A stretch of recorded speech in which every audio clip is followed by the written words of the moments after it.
Hello, and welcome to the Brutal Iron Gym podcast, where our goal is to cut through the BS and deliver the brutal truth about topics related to health and happiness. Today's podcast number 2218. The topic is mindset, and the title is Your Commitment Determines Your Success. I did a consultation with a new nutrition client, and their goal is to lose weight and build muscle, but ultimately they are not happy with the body they're in. So they're really just no self-confidence, hating on themselves, and they're in just the worst mental state they've probably been in their entire life. So they really would love to lose weight, but more so develop a set of habits and a result in their body that can allow them to feel more like their true self. So not only don't they like the way they look, they don't like the way they're doing things. Like they're acting on impulses, they're not doing what they believe to be the best for themselves. So they know they're not doing the quote-unquote right actions. And that's leading to a sense of failure, belief, loss of hope. They're just not good. They're not in a good place right now. So in our consultation, that was something we were discussing towards the end. But at the beginning, we did a consultation for about 30 minutes.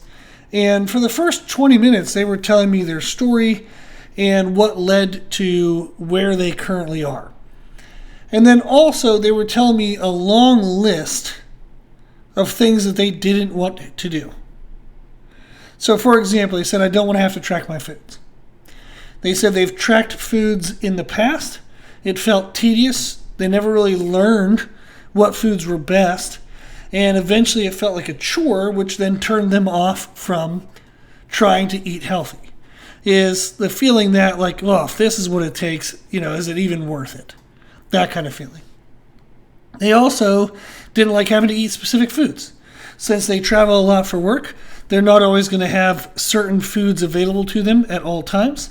So they said they tried to eat breakfast of eggs and oatmeal. That's what a person who helped them in the past, I think it was a dietitian, told them to eat for breakfast for heart health and all these other things. And they're like, yeah, but like I travel and not every hotel has that. And sometimes you get up before the hotel has breakfast and you got to catch a plane flight. And it seemed chaotic to them to always try to find specific foods such as eggs and oatmeal. They also didn't want to have to exercise every day. They were told that they used to have a certain number of step count every day that was a requirement, and or they had to work out every day. And they said, I've traveled for work a lot. I have a family, so when I'm home, I like to focus time with them. I struggle with the energy needed to do the basic things in life. So I don't have energy to work out every day, and I don't want to put that expectation on myself because I know I will only fall short. I listened to them, and after a while, it kind of felt like, okay, they got a chance to talk. They got a chance to kind of spill their guts to be heard. They got a chance to be heard, which is important. So I'm going to say something that makes it sound like I'm going to blow past that. So I don't want to give that impression. It's significant. It is absolutely significant to have the sense of feeling heard. Because you want to be seen. When you come to somebody and you're asking them for help, you don't want a feeling of like, yeah, okay, we'll just do this. And you're like, yeah, but do you even know me? Do you even know my struggles? Do you know if this would even work for me? Or is this some bullshit that you give to everybody? And I've followed bullshit that everybody gives to everybody before. It never worked. I don't want that same bullshit. I want something real this time. So I aim to give a chance for everyone I work with to feel heard. With that said, there's actually a little bit of an internal struggle for me when I do that, because often I know what they're going to need to do very quickly in the conversation. Very quickly in the conversation, I'm like, oh, okay, if they're not doing this, that would be a great place to start. If they're not doing that, that would be a great place to start. Okay, these would be the things we'd start with. We'd sort out the rest as we go. Now, that is the kind of maybe like northern mentality. I grew up in the north in the United States, and they're notorious for wanting things to be fast. So then I moved to the South, and nothing is fast, good God, and the more focus on just being nice. So in the South, it's like service at like restaurants, for example, can be slow as dirt. But if the waiter or waitress is nice to you, people are happy. Whereas if you're in the North, it doesn't matter if you're nice or not. They just want the service to be efficient. So it's funny that I grew up in an environment that prioritized efficiency, not in an environment that prioritized the individual. And I'm having to relearn a new framework, a new mental approach to managing situations that involve people, is to recognize the person and make sure that person feels heard before I then do the efficiency stuff, if that makes sense. So that's something I've always struggled with a little bit due to, being an upbringing. It took me until my, I'd say mid-20s to realize that was maybe a little too skewed towards efficiency and not skewed enough towards the person. So I've worked to correct that and adjust for that. So in this case, they were talking for about 22 minutes. I went back and listened to the notes so I could make today's podcast. I wasn't actually sitting there counting the time they were talking. So, but they talked for about 20 minutes or so. And then I knew I only had 10 more minutes. And I was like, well, I gotta get to some of the details. I gotta get to some stuff here. Otherwise, we'll run over, which I don't have the option to because I have another client I'm supposed to meet right after this. And the reason why I structured it that way, this is way off topic, the reason why I structure people back to back is because I do have a bad habit of just letting the sessions go as long as they need to. But then all of a sudden I spend an enormous amount of my time throughout the day doing these check-ins and one-on-ones and Zoom calls, and I don't get enough of the actual work done I need to do for people. So I fall behind in the actual details and material that the people need. So I have had to find a balance between letting people feel heard, but also sending them the information that they're going to need. So this is my own little world of struggle. So I said to them once I started talking, I said, I need to interject here a little bit. We only have about 10 minutes left. I understand where you are currently. Mentally, you're unhappy and you want to make some changes. I also understand that given your past experiences, when you've tried to make changes, they didn't go well. So you're rightfully fearful and protective and kind of defensive against those feelings being repeated. We don't want the same experiences because those are not good experiences. So I appreciate you sharing everything with me so I can cultivate kind of the best approach for you, given now knowing what you have done or haven't done or what your experiences have been. So what we can do from here is I can tell you what actions that we can do that will cause the minimal disturbance to your current habits, but will have the maximal impact. Do you have to track your foods to know if you're eating enough or eating too much? Yes. That's unavoidable, but we only have to track calories. So I'm not going to ask him to track carbs and fats and even proteins right away. We're not going to track sugar, fiber, whatever the hell else people check that they don't need to. So we're just going to track calories. Now, eventually we will very quickly add in protein because we do know protein percentage within our daily calories matters for body composition. So we will eventually be adding that in. But the first place we're going to start is just calories. And I asked him to only track on as many days as he can. If it's only 2 days a week or 3 days a week or 4 days a week, that's fine. It's better than the 0 we're doing currently. We just need to track more than we're currently doing. We're currently doing 0. Let's just start above 0.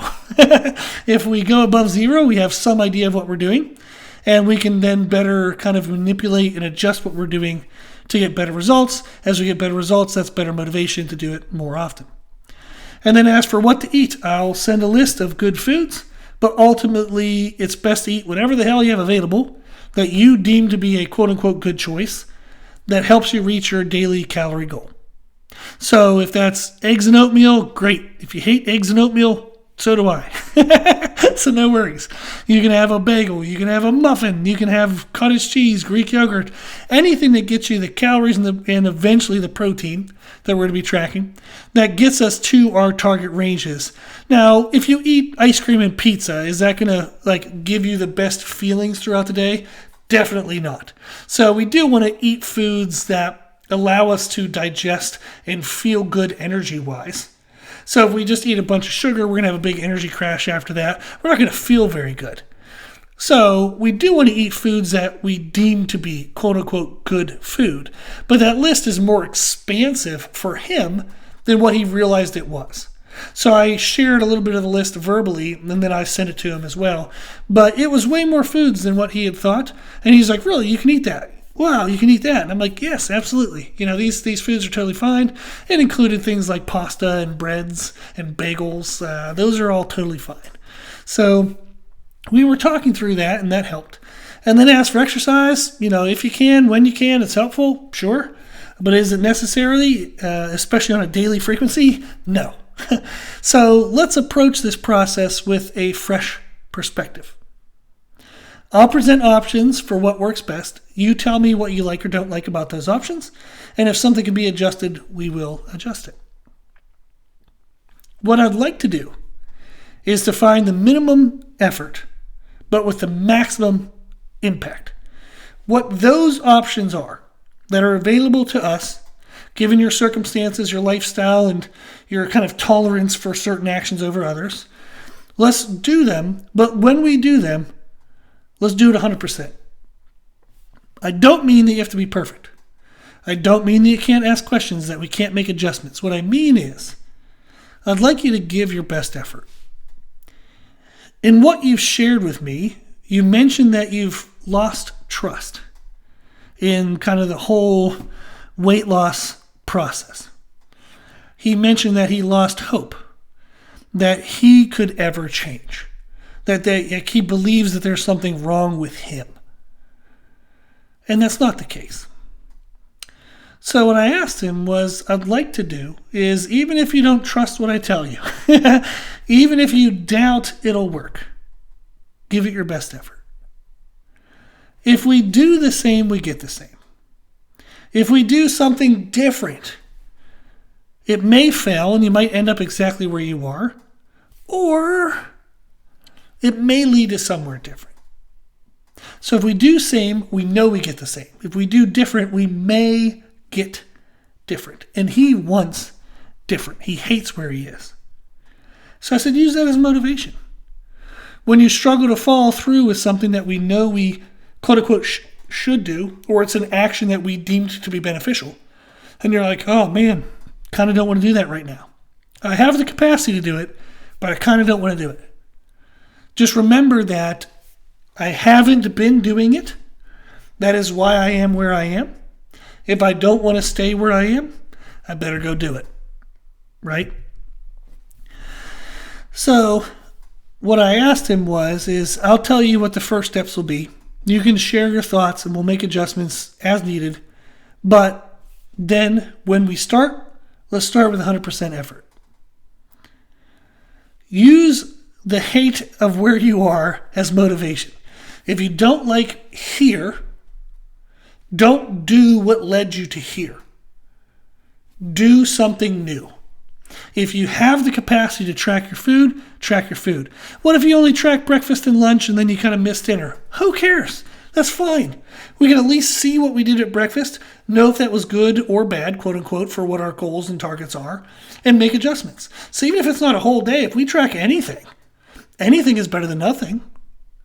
We can analyze and we can make adjustments and predicted actions that will benefit us in the future if we have something, if we have data of some sort. So let's get whatever the hell we can get. There is no, qualification as what's good or not good or what's enough or not enough. Just track what you can.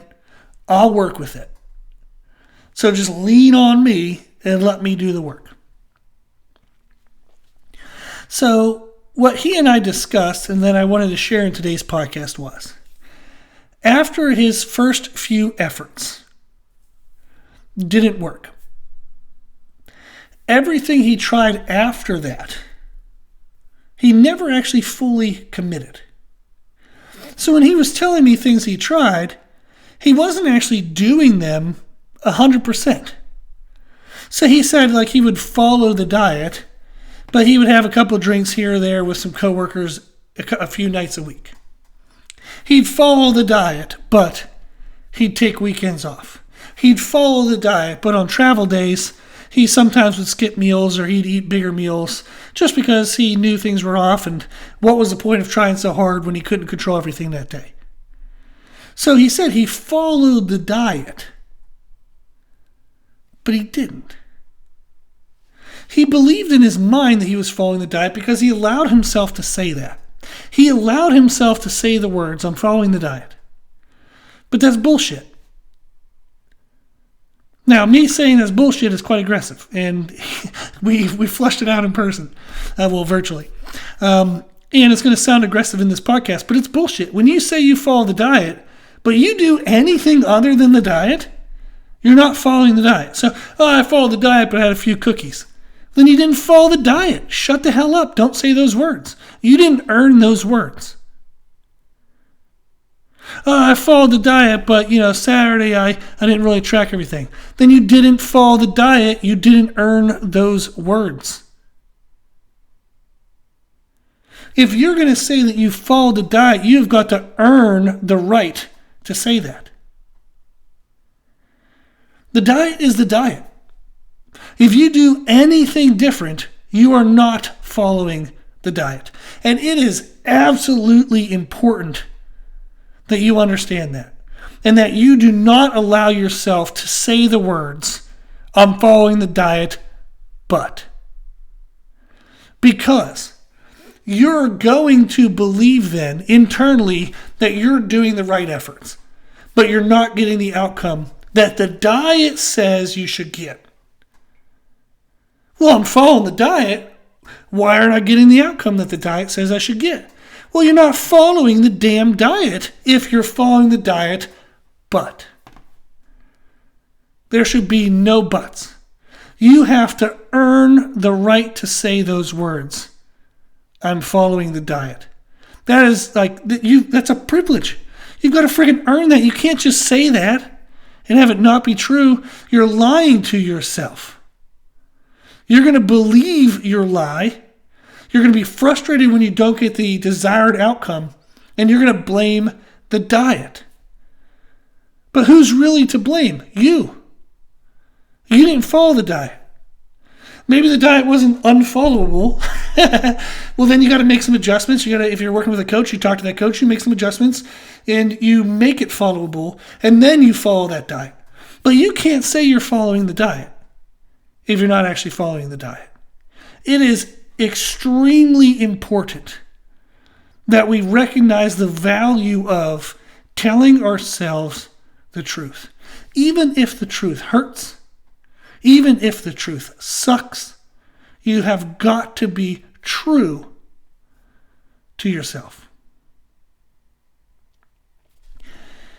Again, even if what you're doing different seems small or trivial, it's still different. It's still not the diet. Whatever goal you're wanting to achieve, there will be steps you should take to achieve that goal. Do those steps with 100% focus, 100% intention. Does it mean you have to be 100% perfect? Hell no. It just means that try your freaking best. If you miss the mark, just make some adjustments. Try to analyze why you missed it. Make some, predictable changes and things and actions you can do to try to account for that. But give it your best. You'll never know what could be unless you give it your best. Even if it doesn't go well, at least you'll know. And then you can cross that option off the list and move on to the next approach. Or maybe, if you actually do it 100%, you'll get what you always wanted.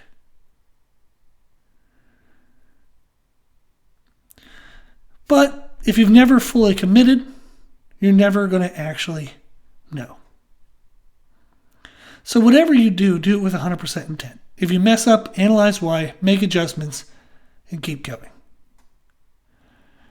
You can only get the outcome equivalent to your input, your effort.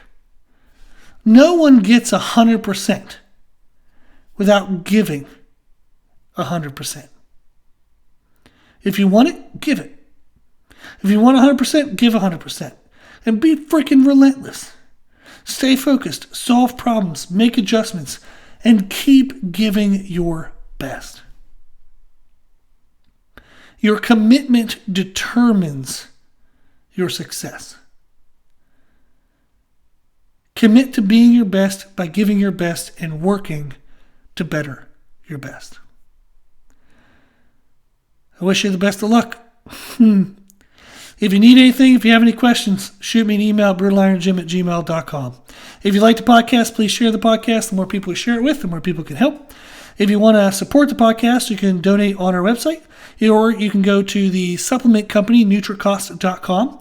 You can use the code BrutalIron10 to get a 10% discount on supplements, and then we get a 10% commission on whatever you spend. So it's a great way to give back to the podcast while also getting great supplements at a great discount. And then if you like the information we share in the podcast, you can find more from us on our social media channels. You can find us and follow us on Instagram and YouTube under the name Brutal Iron Gym.